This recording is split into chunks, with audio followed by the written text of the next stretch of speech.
บ่แซ่บ แนว กล้วย แก่เขาอีกต่างหาก บ่แซ่บทุกคน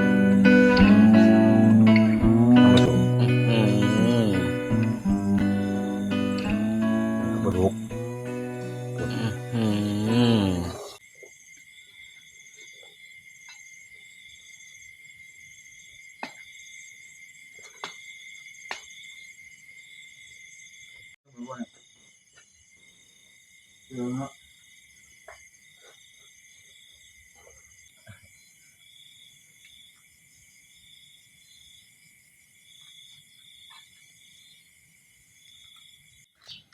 สุขสำบายดีพี่น้องฝนฟ้าดีเขาก็งามฝนฟ้าดีปลาก็หลายฝนฟ้าดีบ่อึดแต่แนวกินตุตะพาลุยสวัสดีครับมื้อนี้พาพี่น้องมานอนทงนอนนาหาแนวกินตามประสาลูกอีสานบ้านเฮาครับหลังจากที่ได้ยามเบ็ดปลาเที่ยวแรกก็ได้ปลามาหา6 ตัวว่าสิแกงใส่หน่อไม้สมแซ่บๆกับเชฟลุงใหญ่นะครับสิเป็นคนรังสรรค์เมนูอาหารให้พ่อแม่พี่น้องได้เบิ่งได้ชมมื้อนี้ครับให้พี่น้องมาชิมให้พี่น้องมาแซ่บนำกันสำหรับเมนูอาหารมื้อนี้เชฟลุงใหญ่บอกว่าสิตำแตง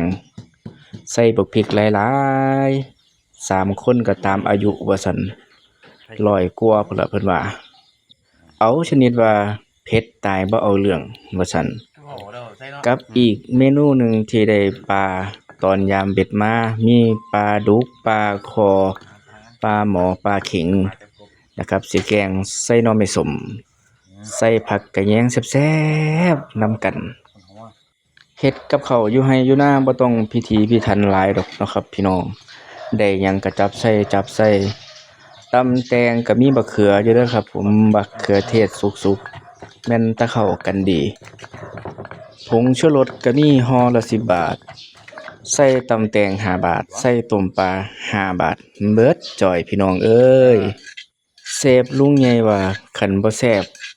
ก็ไปหาหมอว่าซั่นเสร็จเป็นที่เรียบร้อยครับตำแตงสีแดงๆเผ็ดๆกินกับข้าวเหนียวเย็นเด้อครับวันนี้ห่อมาแตะบ้านพุ่นล่ะครับเชื่อบ่ครับพี่น้องกินข้าวอยู่ไร่อยู่นาแม้นแต่ข้าวเหนียวเย็นๆก็ยังแซ่บเพราะว่าบรรยากาศมันให้บรรยากาศมันดีอากาศเย็นสบายฟังเสียงกบเสียงเขียดบรรยากาศเต็ม10ให้11พุ่นล่ะครับพอตำแตงแล้วก็มาชิมต้มปลาใส่หน่อไม้ส้มเรียบร้อยแล้วลุงใหญ่ว่ามันบ่สมว่าซั่นปาดบักขามหน่วยเปๆใหญ่ๆใส่อีก2 หน่วยมันค่อยสิสมถึงใจสำหรับปีนี้โคราชบ้านผมฝนดีคักเป็นตาหน่ายน้ำหลากมา3 รอบแล้วพายุก็เรียงคิวกันเข้าฝนตกฝนดีปีนี้ข้าวก็งามปลาก็หลายสุดจะบรรยายความอุดมสมบูรณ์ของบ้านผมต้มปลาก็สุกแล้วได้กินหน่อไม้ส้มหอมห่วยๆใส่ฮอดใบแมงลักหรือว่าผักอีตูลาวเพิ่มความหอมให้อีกเบิดเท่านั้นล่ะครับพี่น้องเอ้ยเคยบ่เจ้าเคยบ่ครับเคยมากินข้าวทงข้าวนาบ่ยามมื้อค่ำมื้อคืนบรรยากาศดีแท้ๆเด้อคันยังบ่เคยก็มากินข้าวนำกันนำเชฟใหญ่นำเชฟลุงใหญ่ตำบักแตงแกงปลาใส่หน่อไม้ส้มลุงใหญ่เชฟใหญ่เพิ่นสิตักเสิร์ฟแล้วพุ่นปลาดุกโตอ้วนๆปลาคอโตไข่ๆปลาเข็งแง่ก็มีเป็นตาแซ่บบ่ครับพี่น้อง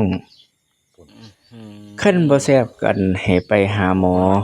ลุงเชฟใหญ่เพิ่นว่าผงชูรสห่อละ10 บาทใส่ได้2 เทื่อบ่แซ่บก็จักสิว่าจั่งใดล่ะเนาะครับผมใช้ชีวิตแต่ละคนบ่คือกันบางคนก็มักหรูบางคนก็มักหราบางคนก็อยากใช้ชีวิตติดดินหาอยู่หากินแบบบ้าน ได้แนวใดก็กินแนวนั้นบ่ยากใช้ชีวิตแบบสมถะก็คือจังตุตะพาลุยนี่ล่ะครับบ่อยากบินสูงจนเกินตัวย้านตกลงมาเจ็บอยากใช้ชีวิตแบบบ้านๆแบบนี้มีแต่ความสุขครับพี่น้อง